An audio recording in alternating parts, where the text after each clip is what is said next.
매번 다이어트에 실패하고 계신가요? 이번 시간에는 전 세계적으로 그 효과가 입증된 영양 원칙을 우리 한식에 접목해서 더 이상 무작정 참지 않아도 되는 지속 가능한 다이어트 해법을 자세히 알아보겠습니다. 먼저 왜 대부분의 다이어트가 실패로 돌아가는지 그 악순환의 구조부터 살펴볼 거고요. 이어서 세계적인 해결책은 무엇인지, 그리고 어떻게 이 방법을 우리 현실에 맞게 적용할 수 있는지 구체적인 실천 원칙과 실제 결과까지 차근차근 짚어보겠습니다.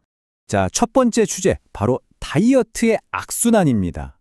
우리는 왜 큰 마음 먹고 다이어트를 시작하지만 결국에는 건강까지 해치는 결과로 이어지는 경우가 많을까요? 그 근본적인 이유부터 들여다보겠습니다. 이 질문처럼 살을 빼려고 시작한 노력이 오히려 건강을 망가뜨리는 이런 역설적인 상황에 놓인 분들이 생각보다 많습니다. 이번 분석은 바로 이 문제를 끊어낼 수 있는 과학적인 해법을 제시하는 데 목표를 두고 있습니다. 이 그림이 바로 요요 현상의 함정을 잘 보여주는데요. 시작은 보통 극단적인 절식입니다. 단기적으로 체중계 숫자는 줄어들겠죠? 하지만 우리 몸은 이걸 생존의 위협으로 받아들입니다. 그럼 생존 본능이 펴지면서 뇌는 아주 강력한 식욕을 유발하고 결국 폭식으로 이어지게 만들죠. 진짜 문제는 그 다음입니다. 체중은 원래대로 돌아오거나 오히려 더 늘어나는데 내장 지방과 혈관을 막는 나쁜 LDL 콜레스테롤 수치는 이전보다 훨씬 더 나빠진 상태로 남게 되는 겁니다. 그렇기 때문에 문제 해결의 핵심은 단기적인 고통을 참아내는 게 아니라 지속 가능한 평생의 건강 습관을 만드는 것으로 목표를 다시 설정하는 데 있습니다. 그렇다면 이 악순환을 끊어낼 수 있는 세계적으로 인정받는 일종의 황금 표준은 무엇일까요? 바로 수많은 연구를 통해 장기적인 건강 효과가 증명된 지중해식 식단입니다. 이 식단이 왜 황금 표준이라고 불리는지 한번 볼까요? 유네스코는 이걸 단순한 식단을 넘어서 인류의 건강한 생활 방식으로 등재했고요.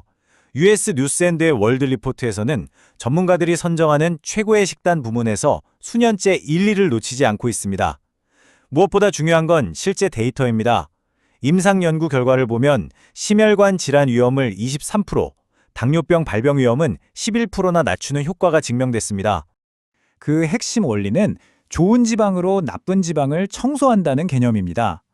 올리브유 같은 식물성 기름의 풍부한 불포화 지방이 마치 혈관 청소부처럼 우리 몸의 염증을 줄이고 혈관벽에 달라붙는 나쁜 LDL 콜레스테롤과 내장 지방을 씻어내는 역할을 하는 거죠.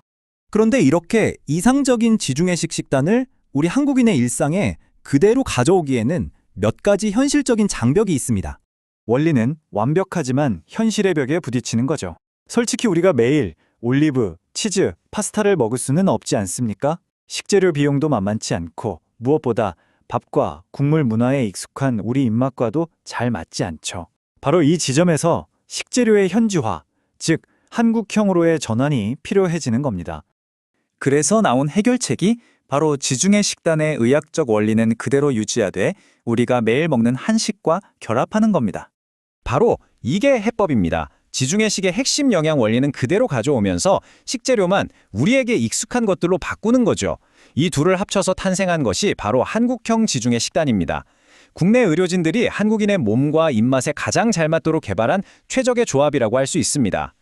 구체적으로 무엇으로 바꾸면 되는지 한번 볼까요? 핵심은 질적인 전환입니다. 정제탄수화물인 흰쌀밥은 섬유질이 풍부한 현미나 잡곡으로 바꿉니다.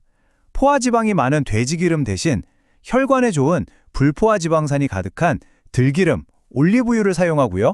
나트륨 함량이 높은 찌개나 붉은 고기 대신에 신선한 저염나물과 등푸른 생선, 두부로 단백질과 채소를 보충하는 방식입니다. 자, 그럼 이론을 넘어서 이 식단을 실제로 어떻게 따를 수 있는지 명확하고 실행 가능한 3가지 규칙을 설명해 드리겠습니다. 이 식단의 가장 중요한 핵심은 바로 영양소의 황금 비율 5대 3대 2입니다. 가장 큰 변화는 기존의 탄수화물 비중을 줄이고 그 자리를 건강한 지방으로 채운다는 점입니다. 이렇게 지방 섭취를 의도적으로 늘리면 포만감이 오래 지속되고 또 혈당이 급격히 오르는 걸 막아서 불필요한 지방 축적을 방지하는 효과가 있습니다.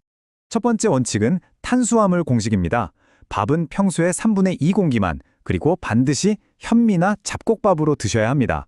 여기서 가장 중요한 것은 빵이나 떡, 면 같은 정제탄수화물, 그리고 믹스커피 같은 단순당을 피하는 겁니다. 이런 음식들은 혈당을 급격히 올려서 우리 몸을 지방 저장 모드로 만들기 때문에 식단의 효과를 거의 무력화시킵니다. 두 번째 원칙은 단백질과 지방을 교체하는 겁니다. 붉은 고기 대신에 등푸른 생선이나 두부, 닭가슴살로 양질의 단백질을 섭취하고요. 그리고 요리에 쓰는 모든 기름을 바꾸는 게 핵심입니다.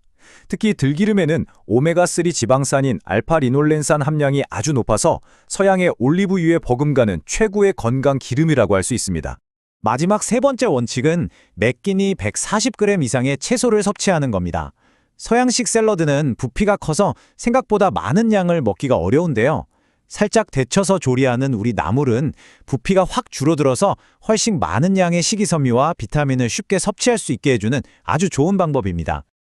자, 이제 마지막으로 이 식단을 입증된 결과는 어땠는지, 그리고 부담 없이 시작할 수 있는 간단한 방법은 무엇인지 알아보겠습니다. 그 전에 공들여 지킨 식단을 망치는 세 가지 치명적인 실수가 있습니다. 첫째, 찌개나 국의 국물을 마시는 겁니다.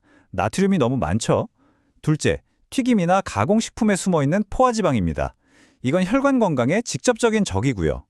마지막으로 식후 디저트입니다. 특히 액상과당은 혈당을 폭발시켜서 모든 노력을 물거품으로 만들 수 있습니다. 이 식단의 효과는 단순한 이론이 아닙니다. 국내 고지혈증 환자 92명을 대상으로 4주간 임상 연구를 진행했는데 놀라운 결과가 나왔습니다. 단순히 체중과 허리둘레만 줄여든 게 아니고요. 혈관을 망가뜨리는 주범인 LDL 콜레스테롤 수치가 급격히 떨어지고 당뇨의 전 단계인 인슐린 저항성까지 개선되는 효과를 보였습니다. 이건 다시 말해 이 식단이 단순한 체중 감량법을 넘어서서 우리 몸의 전반적인 대사 건강을 치료하는 일종의 개입 수단이 될 수 있다는 의미입니다. 자, 이 모든 걸 듣고 좀 복잡하고 어려운데 라고 생각하실 수도 있습니다. 하지만 중요한 건 처음부터 완벽하게 하려는 게 아닙니다. 부담 없이 아주 작은 것 하나부터 시작하는 용기입니다. 당장 실천할 수 있는 첫 단계를 제안하면서 마무리하겠습니다. 오늘 하루 딱 한 끼만이라도 괜찮습니다. 흰쌀밥을 현미밥으로 바꾸고 드시는 나물에 들기름 한 숟가락을 더해보는 것. 이 작은 변화가 평생의 건강을 설계하는 결정적인 첫걸음이 될 수 있습니다.